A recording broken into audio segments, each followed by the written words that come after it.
dan hai, apa kabar semuanya? Selamat datang di channel Natnuha. Jangan lupa di subscribe dulu ya. Bersua kembali bersama seni budaya.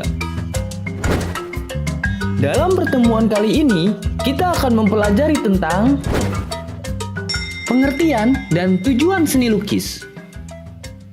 Sebelum kita memasuki pembahasan materi, saya akan tampilkan beberapa foto-foto pelukis dan tebak siapa nama pelukis dari foto-foto ini.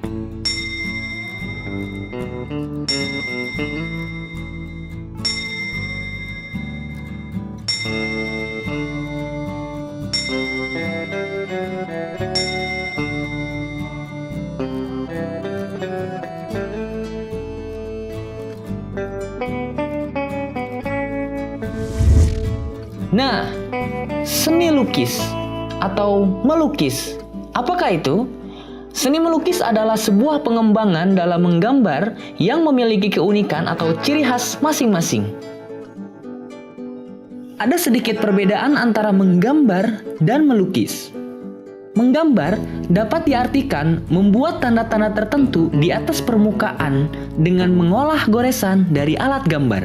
Sedangkan melukis juga bisa disebut sebagai tahap penyelesaian sebuah gambar dengan pigmen yang diberi medium cair dan diaplikasikan dengan kuas.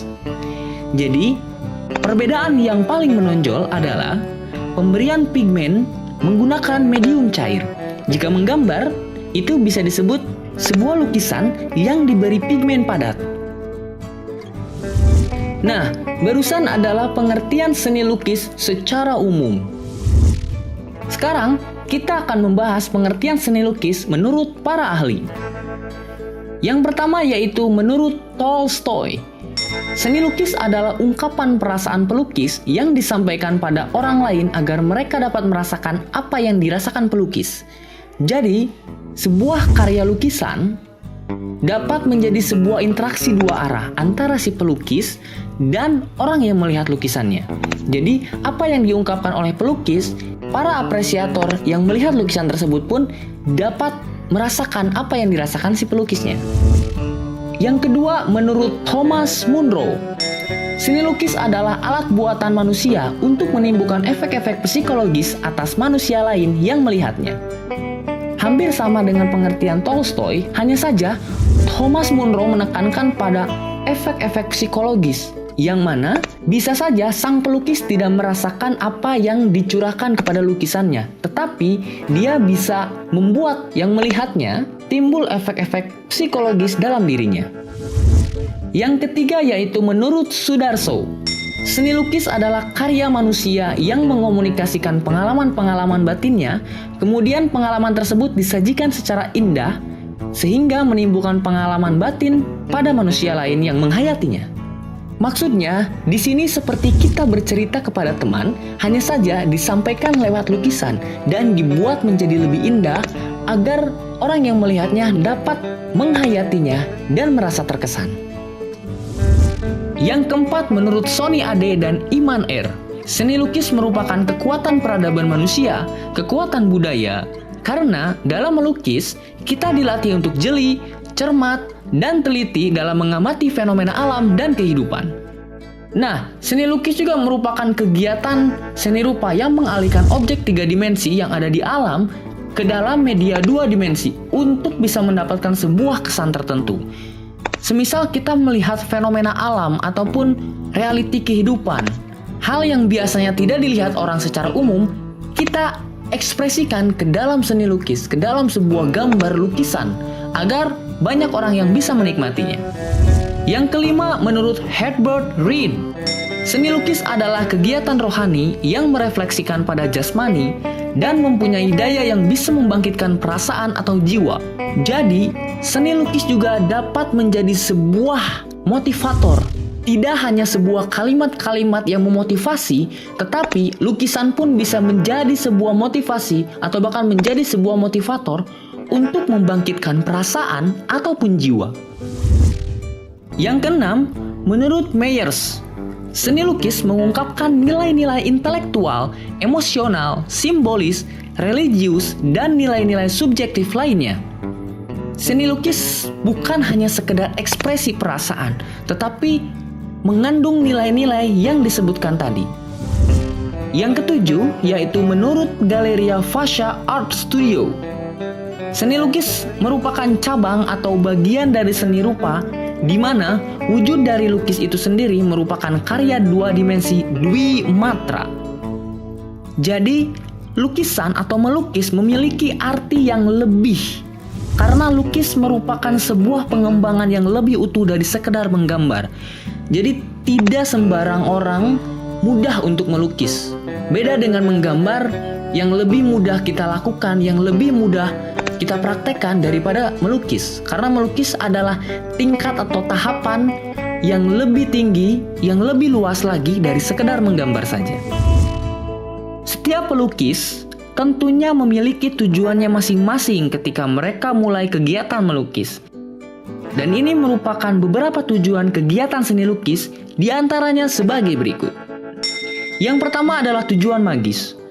Tidak sedikit lukisan yang dibuat untuk tujuan bersifat magis, dalam arti magis di sini adalah ditujukan untuk sebuah kepercayaan-kepercayaan ataupun hal-hal yang berbau spiritual. Karena zaman dahulu, sebelum kita mengenalnya agama, sudah dikenal dengan sistem kepercayaan. Khususnya jika di Indonesia, itu ada sistem kepercayaan animisme dan dinamisme.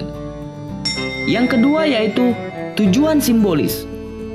Melukis untuk tujuan simbolis artinya, seorang seniman membuat lukisan sebagai sebuah lambang atau simbol dari cita-cita atau tujuan hidup seseorang atau bahkan kelompok. Salah satu contohnya adalah lukisan tentang Pangeran Diponegoro yang melambangkan tentang semangat kepahlawanan. Lukisan ini merupakan karya Raden Saleh. Yang ketiga, tujuan religius. Nah, pada lukisan ini hampir sama dengan tujuan magis.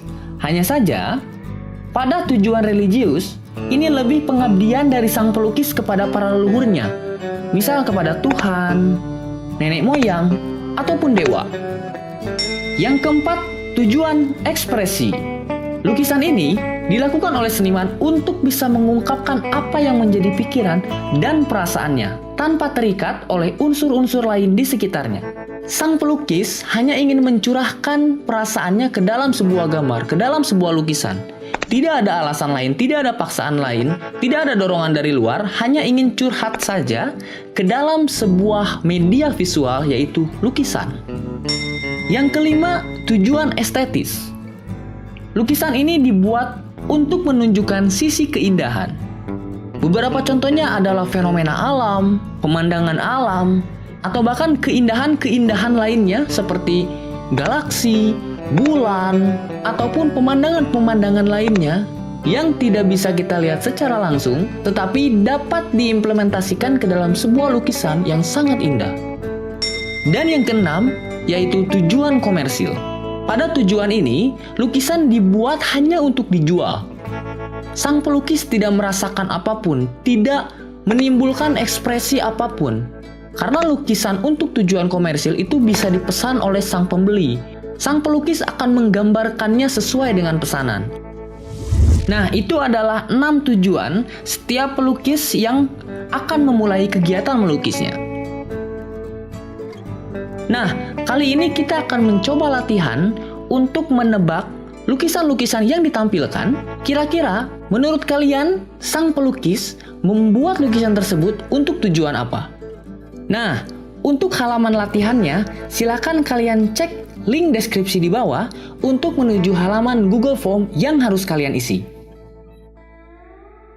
Kiranya, saya cukupkan sekian untuk materi pengertian dan tujuan seni lukis.